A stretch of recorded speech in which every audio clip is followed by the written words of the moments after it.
할렐루야. 네, 반갑습니다. 오늘도 하나님께서 우리에게 너무나도 귀한 복된 날을 허락해 주셨습니다. 함께 예배하러 나오신 우리 모든 성도님들 주님의 이름으로 환영하고요. 또 한 분도 빠짐없이 모두가 하나님께서 허락하시는 풍성한 은혜를 온전히 누리는 복된 시간이 되기를 소원합니다. 할렐루야. 네, 제가 옆에 앉아서 찬양할 동안 제가 제 허벅지를 꼭 잡고 있었어요. 예, 2주를 제가 또 실수를 해놓으니까 바늘로 찌를 수는 없고요. 끝까지 이제 허리띠를 막 의자에 묶어 놓을 수도 없고 예, 안 속여주셔서 감사합니다. 예, 너무나도 귀한 은혜의 찬송 감사를 드립니다. 오늘은요, 우리가 오늘 본문의 말씀을 가지고 의로운 존재로라고 하는 제목으로 같이 말씀을 잠시 살펴보고자 합니다. 여러분들 혹시 한번 이름을 들어보신 적이 있는지 모르겠습니다. 독일 루터교회 목회자이면서 신학자인 디트리 본회퍼라고 하는 분이 계십니다. 신학도들에게는 굉장히 유명한 분이라고 할 수가 있습니다. 이 신학도뿐만 아니라 우리 또 많은 사람들에게도 이름이 알려진 그런 아주 유명한 목회자인데, 독일에서 나치 정권이 들어섰을 때에 그들의 그 나치 정권의 그 무도한 그 악행과 그 폭행들을 이 본헤퍼 목사님이 보게 됩니다. 그러면서 히틀러의 유대인 학살과 독재 체제는요, 이 본헤퍼 목사에게 큰 도덕적 갈등을 일으키게 됩니다.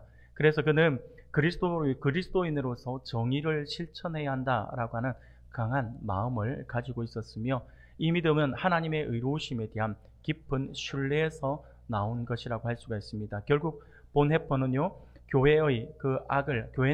교회는 악을 방관해서는 안 된다라고 하는 그런 확고한 신념을 품고 히틀러에 맞서서 싸우기로 결심을 했습니다. 그는 처음에는 평화적인 방법으로 저항을 하려고 했지만 나치의 악행이 점점 더 심해지자 그는 반나치 운동에 가입을 하게 됩니다. 그래서 반나치 운동에 적극적으로 움직이게 되는데, 그 과정에서 본헤퍼는 어디까지 이제 나가냐면 히틀러를 암살하려고 하는 그 암살 조직, 그 암살 음모에까지 가담을 하게 됩니다. 본헤퍼는 굉장한 갈등에 시달렸어요. 그리스도인으로서 폭력적인 방법이 옳은가에 대한 깊은 고민에 빠졌습니다. 하지만 본헤퍼 목사님은요, 하나님의 의로우심을 위해서 행동해야 한다라고 그렇게 믿었습니다. 그러나 결국 본헤퍼는 체포되어서 감옥에 갇히게 됩니다. 그러고는 1945년 나치에 의해서 처형되게 됩니다. 그의 죽음은 당시 많은 사람들에게 큰 충격을 주었지만 그는 끝까지 하나님의 정의와 의로움을 위해서 싸웠던 목회자로 기억이 됩니다. 이와 같은 본헤퍼의 이야기는요, 오늘날 기독교인들은 과연 어떻게 살아야 하는가에 대한 질문을 던지면서 하나님의 의로움이 단순히 개인적인 경건이나 도덕성이 머무는 것이 아니라 세상에서 불의와 악에 맞서는 그리스도인들의 그 책임으로 이어질 수 있다라고 하는 사실을 분명하게 보여주는 것입니다. 물론 개인적인 욕심, 개인적인 사심에 의해서 그렇게 되면 안 되겠지만 우리 교회가 세상에 대한 그 악에 대해서, 그 불의에 대해서 분명히 기도하면서 맞서야 되는 것은 사실입니다.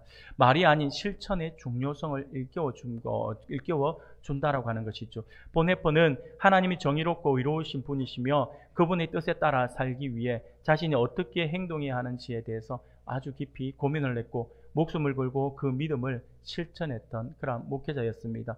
본헤퍼의 헌신과 죽음은 오늘날 책임 있는 신앙이 무엇인가에 대해서 우리에게 도전을 던져주는 아주 대표적인 사례라고도 할 수가 있습니다.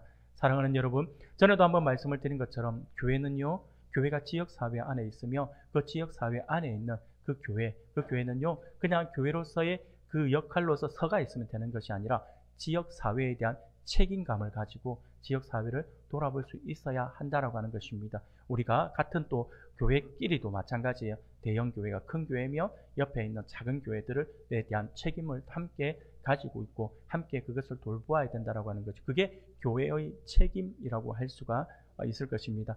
사랑하는 우리 성도 여러분, 오늘 우리가 함께 참여할 하나님의 성품은 바로 의로움입니다. 이 의로움은 하나님의 속성이죠. 그리고 우리 하나님의 의로, 하나님의 그 의에, 그리고 우리에게 준 하나님의 그 의로우면 하나님의 속성으로서 우리의 의의 기준이 되는 것입니다. 하나님께서 기뻐하시느냐, 하나님께서 그렇지 않느냐, 기뻐하시느냐, 그렇지 않느냐가 의의 기준이 된다라고 하는 것입니다. 무엇이 의가 의냐라고 물었을 때에 그 의는 하나님의 기준으로서 우리가 생각을 해야 한다라고 하는 것입니다. 성경은 하나님의 의로우신 성품을 많이 드러내고 있음을 보게 됩니다. 특히 시편의 말씀들을 보면요, 하나님의 의로우심을 선포하는 구절들이 참 많습니다. 대표적으로 하나님의 의로우심은 영원하시다라고 그렇게 고백을 하기도 하고요. 하나님은 의로우심을 좋아하신다라고도 선포를 하고요. 의로 심판하신다. 하나님은 의로 심판하신다라고 선포를 하기도 합니다. 뿐만 아니라 오늘 우리가 읽었던 시편 145편 17절에서는요. 여호와께서는 그 모든 행위에 의로우시며 그 모든 일에 은혜로우시도다라고 이렇게 선포하고 있음을 우리가 보게 됩니다. 그래서 다윗은요, 시편 7편 17절에서도 이렇게 노래합니다. 우리 같이 한번 읽어볼까요? 같이 읽겠습니다. 시작. 내가 여호와께 지존하신 여호와의 이름을 찬양하리로다. 아멘. 여호와의 의로우심을 다윗이 지금 찬양을 하고 있는 것이죠. 이러한 하나님의 의가 극명하게 드러난 곳은 다름이 아니라 바로 십자가입니다. 하나님은 자기의 의로우심을 나타내기 위해서 독생자를 십자가 앞에 세우셨습니다. 하나님께서 독생자를 십자가에 세우실 수밖에 없는 이유를 잘 설명하고 있는 말씀이 오늘 이후 로마서 3장 우리가 읽었던 이 본문의 말씀, 이 본문의 말씀이라고 할 수가 있을 것입니다. 오늘 우리가 읽었던 본문의 말씀을 보면 우리가 잘 알고 있는 아주 유명한 문장으로부터 시작되고 있음을 보게 됩니다. 23절을 우리가 같이 한번 더 읽어볼까요? 같이 읽겠습니다. 시작. 모든 사람이 죄를 범하였음에 하나님의 영광에 이르지 못하더니. 아멘. 모든 사람은 하나님의 형상을 닮은 영광스러운 존재로 지어졌습니다. 그러나 첫 사람 아담은 하나님의 명령하신 법을 어기고 범죄하여서 죄인이 되고 말았던 것이죠. 그런데 그렇게 죄인이 된 것이 단순하게 아담과 하와 최초의 인류 그 사람들에게만 국한되는 것은 아니더라라고 하는 거죠. 이제 그 이후에 생물학적 방법으로 태어난 모든 사람들이 이 죄의 올무 안에 들어서 태어나게 되는 것입니다. 아담 한 사람에게만 적용되는 것이 아니라 아담 안에 속한 모든 사람이 하나님의 법, 곧 율법이라고 불리는 하나님의 뜻을 지키지 못함으로써 다 죄 아래 있다라고 하는 것이죠.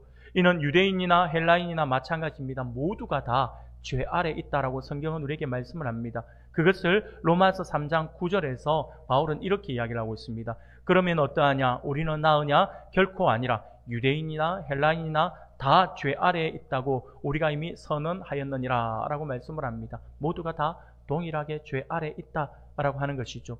이어서 바울은요 계속해서 이렇게 선포를 합니다. 로마서 3장 10절에서부터 12절까지의 말씀입니다. 제가 읽어드리겠습니다.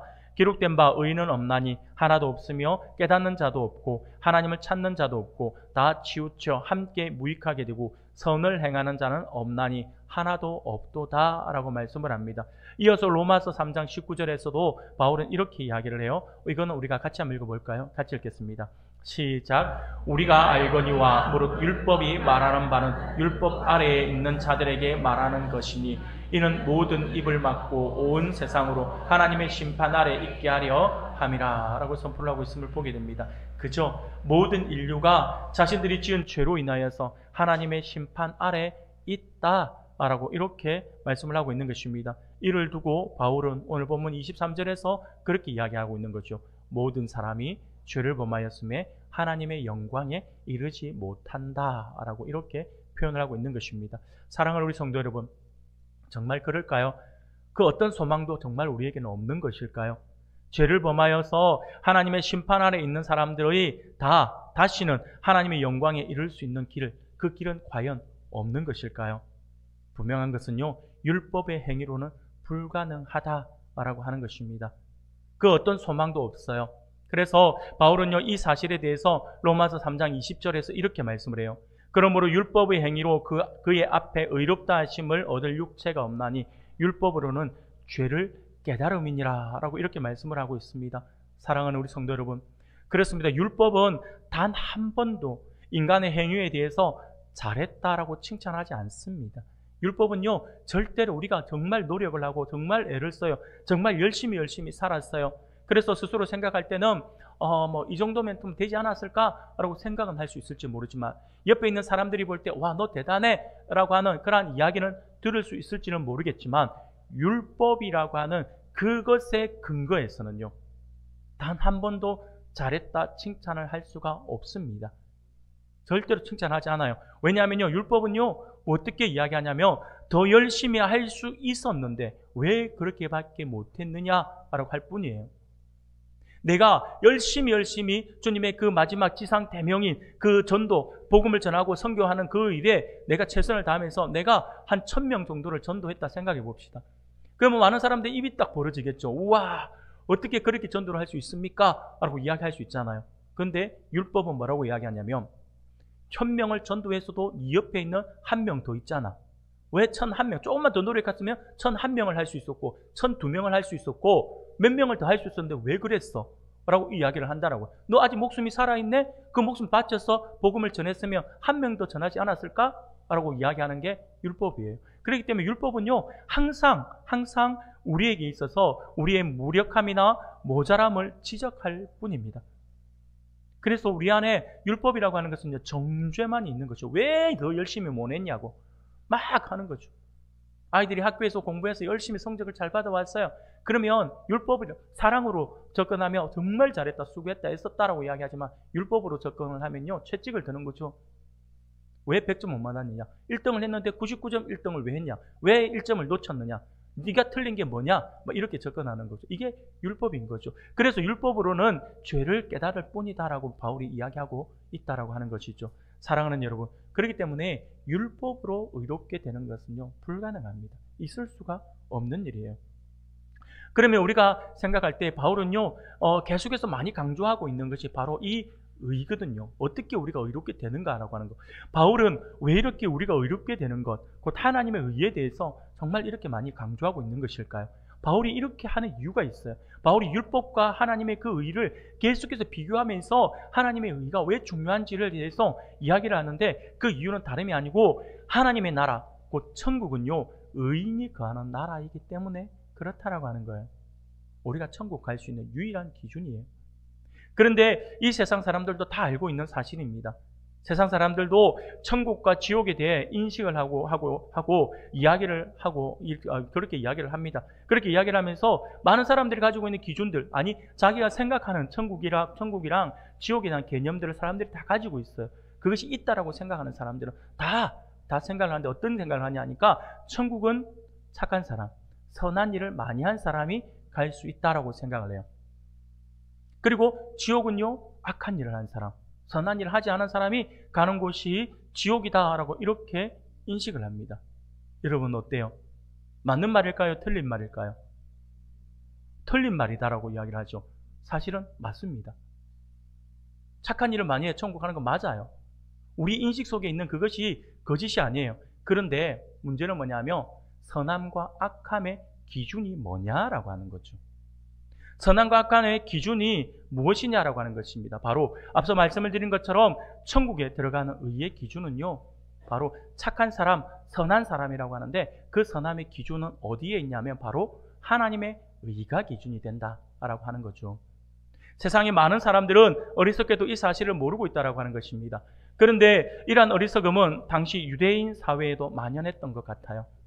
당시 유대인들은 자신들이 하나님의 언약의 백성으로 택함을 받은 선민이라고 하는 그 선민의식이 너무나도 깊이 뿌리 내리고 있었습니다. 자신들에게만 하나님의 말씀인 율법이 주어졌기 때문에 자신들은 하나님의 율법을 받은 사람들로서 율법에 의에 따라 흠이 없고 그러한 이유로 하나님의 나라에 들어가 머무를 만한 자들이다라고 하는 거죠. 우리가 의롭기 때문에 하나님께서 그 율법을 우리에게 맡겨주신 거야 라고 생각하는 거죠. 못 믿을 사람 같으면 맡기지 않는 거잖아요. 근데 하나님께서 우리가 믿을 수 있는 존재이기 때문에 우리에게 하나님의 말씀을 주셨다라고 믿었던 사람들이 바로 이 유대인들이었다라고 하는 것입니다. 그러면서 유대인들은요, 자신들이 가지고 있는 이 선민의식으로 인해서 자기들은 의로워서 하나님의 나라에 그냥 들어갈 수 있다 라고 이렇게 생각하는 사람들이었죠. 그렇게 그것만 생각하는 것이 아니라 헬라인을 비롯한 이방인들은 반대로 생각했던 것이죠.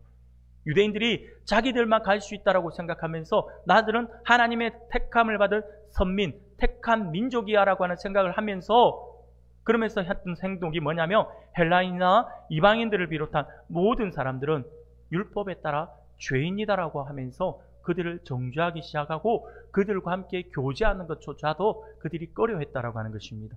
그러나 바울은요, 앞서 살펴본 것처럼 뭐라고 이야기하고 있습니까? 유대인이나 헬라인이나 모두가 다 죄 아래 있다라고 이렇게 선언을 하고 있다라고 하는 것입니다. 사랑하는 여러분, 그러면 바울은 이렇게 바울이 생각을 하고 이렇게 선언을 하면서 또 함께 선포하는 것이 있습니다. 로마서 3장 21절에 보면 이렇게 말씀을 해요. 우리 같이 한번 읽어보겠습니다. 시작. 이제는 율법과 선지자들에게 증거를 받은 것이니라. 아멘. 사랑하는 여러분, 무슨 말씀입니까? 그 누구라 하더라도 율법을 다 지켜 행함으로 의를 얻어서 구원을 받는 것이 아니라 율법과 선지자들에게 증거를 받은 율법 외의 하나님의 한 의가 의로 말미암아서 구원을 받는다라고 이렇게 이야기합니다. 하나님의 한 의가 나타났다라고 이야기하는 거예요. 율법으로는 할 수 없으니까, 율법으로는 도저히 구원을 받을 수가 없으니까, 그래서 하나님께서 구원을 받을 수 있는 또 다른 길을 지금 주신 거예요. 그 길이 어떤 길이냐니까 하나님의 한 의라고 이렇게 성경은 이야기하고 있죠. 그러면 그 의는 도대체 무엇일까요? 이 의에 대해서 바울은 이렇게 말씀을 합니다. 로마서 3장 22절에서 이렇게 이야기를 해요. 곧 예수 그리스도를 믿음으로 말미암아 모든 믿는 자에게 미치는 하나님의 의니 차별이 없느니라 라고 말씀을 하죠. 다름이 아니라 이 의는 무엇이냐니까 예수 그리스도를 믿는 믿음으로 말미암아 주어지는 의라고 이렇게 이야기합니다. 곧 예수 그리스도를 통해서 우리에게 주어지는 그 의였습니다. 이 의의 길을 통해서 모든 믿는 자에게 하나님의 의가 미치는데 이 의는 헬라인이든 유대인이든 신분이 높든 비천하든 인기가 많든 적든 내가 부유하든 그러지 못하든 그 누구라도 상관없이 동일하게 주어진다라고 하는 거죠. 차별 없이 주어지는 하나님의 의다라고 성경은 이야기하고 있습니다. 그러면서 바울은요, 이 하나님의 의에 대하여서 부연 설명하기를 이렇게 설명을 합니다. 그 의는 우리가 무엇인가를 했기 때문에 얻어지는 것이 아니라 그저 하나님의 은혜로 값없이 주어진 의로움이었다라고 이렇게 이야기하죠. 그래서 바울은요, 오늘 본문 24절에서 이렇게 이야기하고 있는 것입니다. 우리 함께 읽겠습니다. 시작. 그리스도 예수 안에 있는 속량으로 말미암아 값없이 의롭다 하심을 얻은 자 되었느니라. 아멘. 사랑하는 여러분, 바로 값없이 주어진 것이에요. 그렇기 때문에 이것은요, 나의 신분하고 상관없어요. 나의 재산하고 상관이 없어요. 나의 행함과는 전혀 상관이 없어요. 동일하게 주어져요. 그렇기 때문에 누구나 받은 것이죠. 이것을 에베소서에서는 하나님이 주신 선물이다라고 이야기를 하고 있는 것입니다. 이 선물이기 때문에 그 누구도 다 동일하게 받는 것이기 때문에 자랑하지 못한다라고 하는 거예요. 자랑할 수가 없는 거죠. 내가 내 의로, 내가 나의 노력으로, 나의 행함으로 얻어지는 의라고 한다면, 그러한 천국이라고 한다면 우리는 자랑할 수 있어요. 내가 만약에 사람의 영혼을 전도하는데 100명을 전도했어요. 그러면 당연히 90명 전도한 사람 앞에 자랑거리가 되는 거죠. 90명 열심히 했네. 근데 나는 100명 했거든 하면서 자랑할 수 있는 거잖아요. 그런데 동일하게 준 하나님의 의고 동일하게 준 천국에 대한 그런 하나님의 은혜이기 때문에 이것은 누구에게도 자랑할 수가 없는 것이다라고 하는 거죠. 그리스도 예수로 말미암은 속량, 그것이 우리에게 주어졌습니다.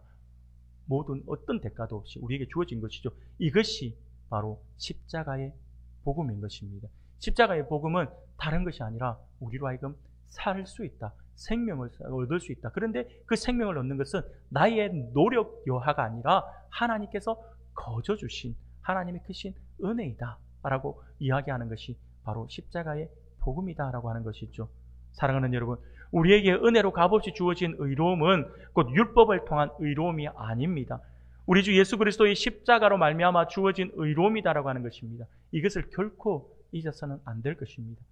우리가 천국 백성으로서 구원의 확신을 가지는 것은요, 내가 뛰어나고 내가 잘났고 나의 행위가 높아서 그런 것이 아니라 오직 하나님께서, 우리 주님께서 나의 모든 죄를 대신 지시고 십자가에서 돌아가셨기 때문인 거죠. 우리는요, 그것을 믿기만 할 뿐이다라고 하는 것입니다. 이 사실을 결코 우리가 잊어서는 안 된다라고 하는 것입니다. 사랑하는 성도 여러분, 그러면 이 예수 그리스도의 십자가로 말미암아 주어진 그것이 어떻게 우리의 의로움이 될 수 있을까요? 앞서도 제가 잠깐 언급을 했지만 주님께서 십자가에 달려 돌아가신 그것은 무슨 말인지 알겠는데 2000년 전에 있었던 그 사건, 오늘 나하고 무슨 상관이 있을까라고 이렇게 생각할 수 있다라고 하는 거죠. 그것은 다른 어떠한 방법으로도 아니에요. 우리가 그 주님으로 말미암아 십자가로 말미암아 주어진 그 의로움이 어떻게 오늘날 나에게 전달이 되고 그것이 어떻게 나에게 되냐라고 하면 어떠한 방법으로도 아니라 오직 믿음이었던 거죠. 믿음으로만 말미암는다라고 하는 것입니다. 믿음으로 우리에게 주어지는 것이에요. 그래서 바울은요, 오늘 본문에서 25절에서 이렇게 이야기하고 있는 것입니다. 25절을 다시 한 번 더 우리가 한 목소리로 같이 읽겠습니다. 시작. 이 예수를 하나님이 그의 피로써 믿음으로 말미암는 화목 제물로 이는 하나님께서 길이 참으시는 중에 전에 지은 죄를 간과하심으로 자기의 의로우심을 나타내려 하심이니. 아멘. 사랑하는 성도 여러분, 바로 그래서 이 믿음을 지금 강조하면서 이걸 이야기하고 있는 것입니다. 아무런 소망 없이 절망 가운데 살 수밖에 없는 우리들에게 들린 기쁜 소식이 바로 이것입니다. 화목 제물 대신 그리스도로, 예수 그리스도, 그분이 바로 우리에게 복음인 것이죠. 그분이 우리가 살 수 있는 유일한 길이기 때문입니다. 그래서 주님은요, 내가 곧 길이다 라고 이렇게 말씀을 하고 있는 것입니다. 그 주님을 통한 그 길이 아니고서는 우리는 그 누구도 천국에 갈 수가 없습니다.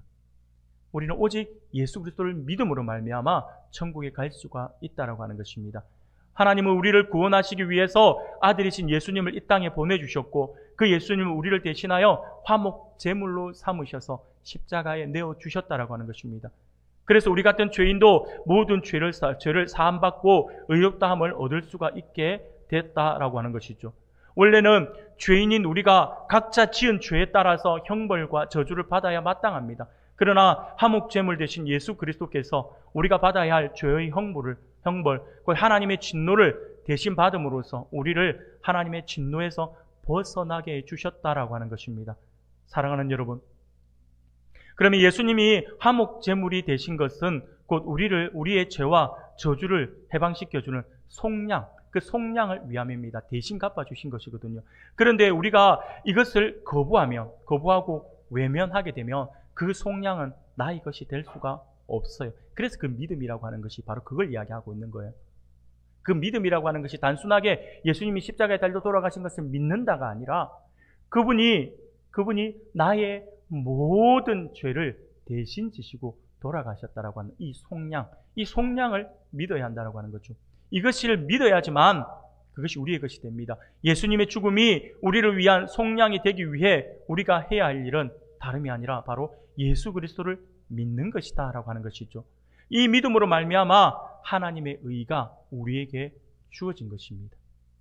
쉽게 말씀을 드리면 내가 잘나서 내가 뛰어나서 의롭게 되는 것이 아니에요. 그렇다고 해서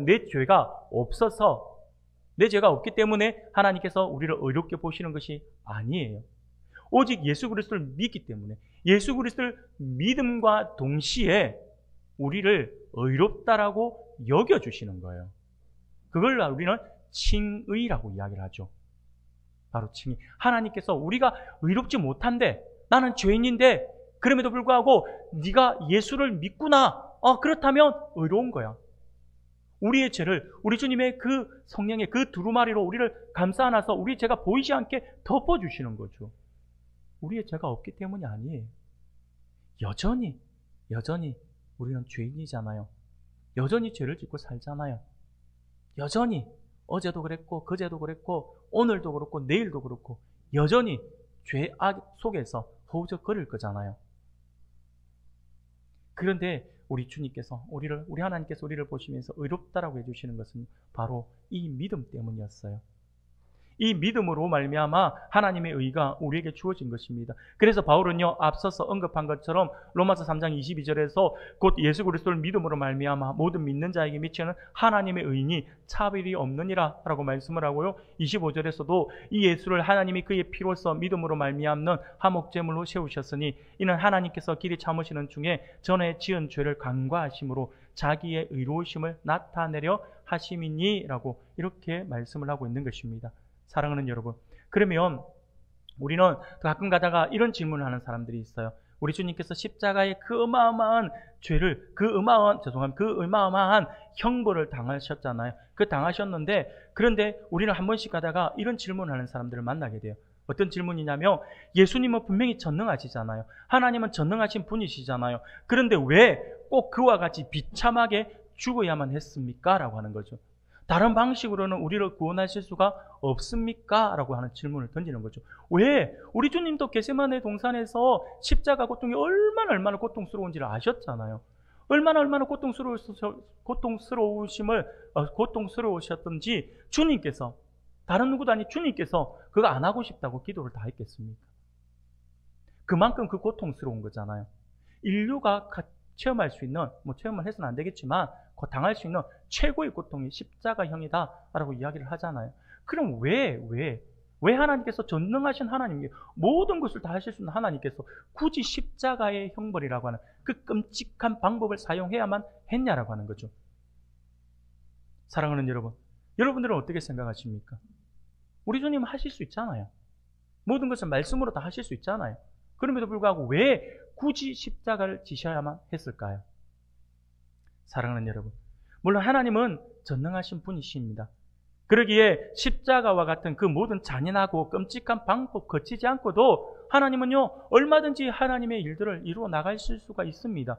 하나님께서 우리 인간을 구원하실 수가 있다라고 하는 거죠. 모든 것이 하나님의 말씀 안에 다 창조되는 거잖아요. 그래서 하나님께서 그냥 한마디만 하시면 되는 거예요. 무효, 그럼 끝나는 거예요. 리셋 시키면 끝나는 거죠. 없던 걸로 하자. 그냥 없던 걸로 하자. 처음부터 다시 시작하자. 이렇게 하면 되는 거예요. 근데 왜 하나님께서 그 방법을 안 쓰셨을까요? 굉장히 쉬운 방법이잖아요. 말씀 한마디만 하면 끝나는 건데 얼마나 쉬운 방법입니까? 그런데 하나님은 그 쉬운 방법을 선택하지 않으셨어요. 그저 죄에 대한 대가를 치르는 방법을 선택하셨어요. 이유가 무엇일까요? 사랑하는 여러분, 하나님은 이를 통해서 하나님이 어떤 분이신지를 우리에게 나타내고 싶어 하시는 거예요. 하나님이 어떤 분이신지를 우리에게 보여주고 싶어 하시는 거죠. 그것은 다름이 아니라 하나님은 의로우신 분이시다라고 하는 거예요. 바울은 하나님이 이와 같은 방식을 통해서 속량하고 의롭다 하신 이유를 이렇게 설명하죠. 자기의 의로우심을 나타내려 하심이다라고요. 사랑하는 여러분, 하나님은 예수님을 화목제물로 세우시는 것을 통해서 하나님 당신께서 어떠한 분이신지를 나타내시는데, 그것은 다름이 아니라 하나님이 의로우신 분이시다고 하는 거죠. 하나님은 우리를 사랑하시지만 우리의 죄를 아무것도 아닌 양 그냥 넘어가실 수는 없으신 분이에요. 리셋시킬 수는 없어요. 다시 처음부터 라고 할 수는 없어요. 왜냐하면 하나님께서 하신 말씀이 있기 때문이죠. 왜냐하면 하나님께서 최초의 인류인 아담에게 선악을 열게 하는 나무에 대해서 규례를 주실 때 이렇게 말씀을 하셨어요. 창세기 2장 17절이에요. 우리 같이 한번 읽어볼까요? 같이 읽겠습니다. 시작. 선악을 알게 하는 나무의 열매는 먹지 말라. 내가 먹는 날에는 반드시 죽으리라. 어떻게 된다고요? 반드시 죽으리라라고 하셨어요. 이것은요, 죄에 대한 대가는 죽음이라고 하는 그 법을 하나님께서 세우셨던 것이죠. 우리 하나님은 사랑과 자비의 하나님이시지만 동시에 거룩하시고 공의로우신 하나님이십니다. 그러므로 하나님께서 하신 말씀을 하나님 스스로 없다 하시거나 취소 또는 바꾸어 버린다라고 한다면 이는 공의의 하나님의 치명적인 것이 되는 거죠. 공의 하나님이라고 말씀을 드릴 수가 없어요. 하나님의 공정성에 치명적인 결과를 초래하게 되어 있습니다. 쉬운 예를 들면 에스더서를 보면 이런 이야기가 나옵니다. 아주 비슷한 이야기가 등장을 해요. 아하수에로 왕 때에 에스더가 왕후의 자리에 올랐습니다. 왕후의 자리에 올랐을 때 유다 민족에게 태클을 거는 한 사람이 있었죠. 바로 페르시아 제국의 2인자였던 하만이라고 하는 사람이었습니다. 이 하만이 모르드게가 자신에게 머리를 숙이지 않는다라고 하는 사실로 인해서 모르드게를 죽여야겠다라고 생각을 해요. 근데 너무 화가 나고 너무 분이 나니까 모르드게 한 사람만 죽여서는 내 분이 풀리지 않는다. 그런데 모르드게가 유다민족이었구나. 유다민족은 우리 아말렉 민족과는 철천지 원수지간이지 라는 생각을 하는 거예요. 그러면서 이 하만이 유다민족 전체를 다 죽여버리려고 말살할 계획을 세웁니다. 그러면서 엄청난 뇌물로 아하수에로 왕에게 가지고 와서는 아하수에로 왕을 설득해서 결국 유다민족을 말살할 조서를 꾸미게 되고 그 조서에 왕의 인장 반지를 찍게 됩니다. 도장 찍었다 말하는 거라죠. 또 그것을 찍어서 전 제국에 반포를 하게 됩니다. 그러나 이 모든 것이 하만의 모략이며 이는 곧 유다민족인 자신의 사랑하는 아내 에스더까지 죽이려고 하는 그 죽음에 연루되는 그런 음모다라고 하는 것을 하만이 알게 되고 결국에는 이 아하수에로가 알게 되고 결국은 이 하만을 처형을 하게 됩니다. 그러면 하만이 처형했기 때문에 모든 것이 다 끝난 것 같아요. 쉽게 말씀을 드리면 하만이 꾸몄던 그 조서는요 12월 13일 하루 동안은 모든 사람들이 유다인들의 재물을 약탈해도 되고 그들의 재산을 약탈해도 된다라고 하는 거예요. 그런데 만약에 유다인들이 거부를 하거나 반대를 한다든지 하면 그를 죽여도 좋다라고 하는 것이 바로 하만이 만든 법이었어요. 그래서 모든 사람들이 이제 평소에 유다인들에 대해서 안 좋은 감정을 가지고 있다든지 아니면 유다인들의 이렇게 열심히 살아서 부유하게 된 사람들 보면 그 사람들 보면서 배가 아팠다든지 아니면 평소에 좀 관계가 좀 서먹했다든지 이런 사람들 같으면 그날만 기다리는 거예요. 내가 공식적으로 그 유다인을 죽이고 그의 재산을 탈취할 수 있는 이거는 뭐 법으로 정해놓은 거니까 그날 하루는 아무렇지도 않은 거니까 그날을 기다리는 거죠. 그런데 이제 하만이 죽었어요. 하만이 죽었으면 이 조서가 무효가 되는 것일까요? 아니었어요. 왜냐하면 왕의 인장반지가 거기에 찍혀있기 때문에 이 조서는 바꿀 수가 없습니다. 그래서 에스더서 8장 8절에 보면 이렇게 이야기를 해요. 너희는 왕의 명의로 유다인에게 조서를 뜻대로 쓰고 왕의 반지로 인을 칠지어다. 왕의 이름을 쓰고 왕의 반지로 인친 조서는 누구든지 처리할 수 없음이라 라고 이야기를 해요. 다시 말하면 그 앞에 하만이 썼던 조서를 취소시킬 수 없으니까 여기에 걸맞는 그래서 너희들이 방어할 수 있는 새로운 조서를 만들어서 반포하라라고 이야기하는 거죠. 이와 비슷한 이야기가 다니엘서도 등장하거든요. 다니엘 6장 8절에 보면 왕이여 원하건대 금령을 세우시고 그 조서에 왕의 도장을 찍어 메대와 바사에 고치지 아니하는 규례를 따라 그것을 다시 고치지 못하게 하옵소서라고 합니다. 쉽게 말하면 왕이 조서를 찍는 조서에다가 도장을 찍으면 이것은 바꿀 수가 없다라고 하는 거죠. 절대 권력을 가진 왕이라 할지라도 못 바꾼다라고 하는 거예요. 그것을 바꾸게 되면 왕의 권위가 바닥으로 곤두박질 치는 거죠. 그렇기 때문에 절대 바꿀 수가 없습니다.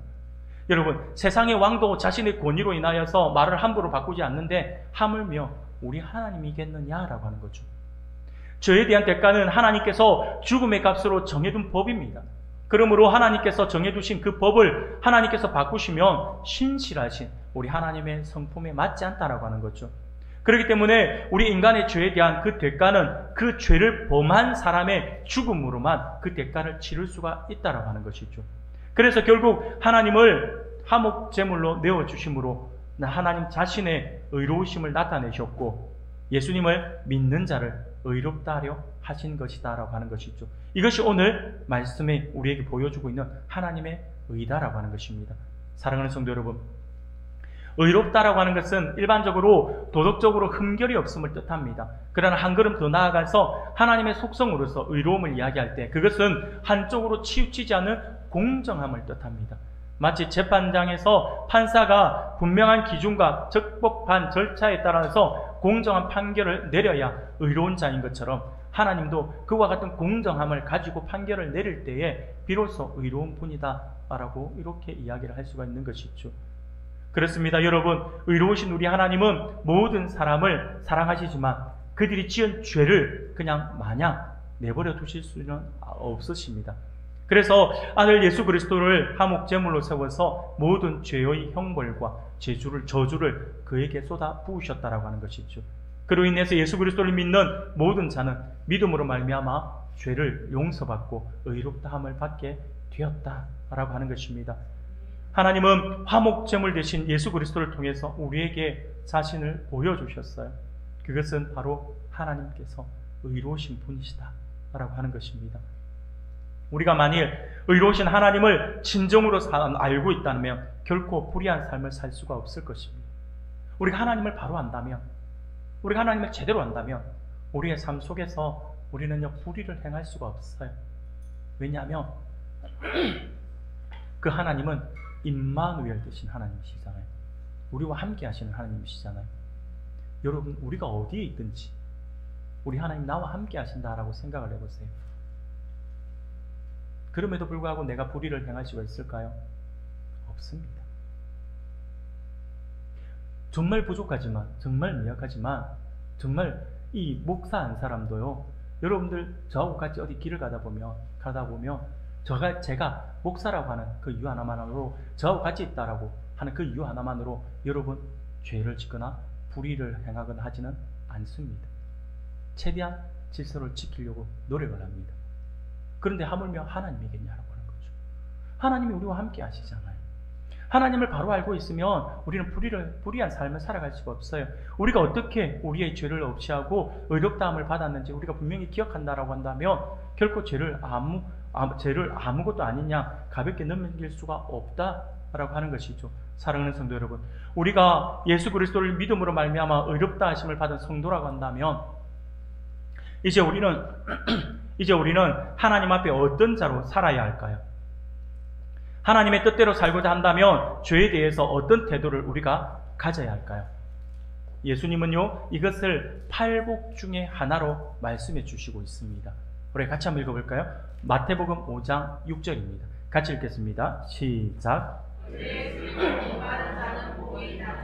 그들이 배부를 것이미요. 아멘. 사랑하는 여러분, 한마디로 딱 정리하면 마태복음 5장 6절 말씀을 정리한다면 의에 대한 갈망함을 가져야 한다라고 하는 것입니다. 성도의 삶 속에는요 의를 실천하도록 노력해야 합니다. 우리가 의에 줄이고 목마른 자다라고 하는 말은 무슨 말이냐면 내가 정말 정의롭게 살려고 노력하고 하나님의 의를 이루고자 하는 그 갈망함이 우리 안에 있어야 한다라고 하는 거예요. 내가 쉽게 내 편한 대로 내가 하고 싶은 대로 삶을 살아가는 것이 아니라 어떻게 하는 것이 하나님이 기뻐하시는 일인가, 어떻게 살아가는 것이 하나님이 즐거워하시는 일인가 라고 하는 것을 우리가 생각해보고, 그래서 내가 할 수 있는 대로 그 선함을, 그 하나님이 기뻐하시는 그 일을 이루고자 노력해야 한다라고 하는 거예요. 그게 바로 의에 줄이고 목마른 자다라고 이야기하는 것입니다. 사랑하는 여러분, 성도는 삶 속에서 의를 실천하도록 노력해야 하는 사람입니다. 구체적으로 도덕과 공평을 지향하고 불의에 타협하지 않아야 합니다. 우리가 그리할 때에 우리의 삶 가운데 하나님의 나라를 경험하는 그런 복을 누리게 될 것입니다. 사랑하는 성도 여러분, 하나님의 의는 성도가 갖춰야 할 하나님의 성품이죠. 그러므로 오늘 말씀을 우리가 분명히 기억하면서 의로우신 하나님의 그 성품을 닮아 우리의 삶 속에서 불의에 더욱더 민감하고 옳은 것을 더욱더 추구하는 의로운 삶을 살아 하나님을 더욱더 기쁘시게 하는 우리 모든 성도님들이 다 되시기를 주님의 이름으로 축원합니다. 아멘.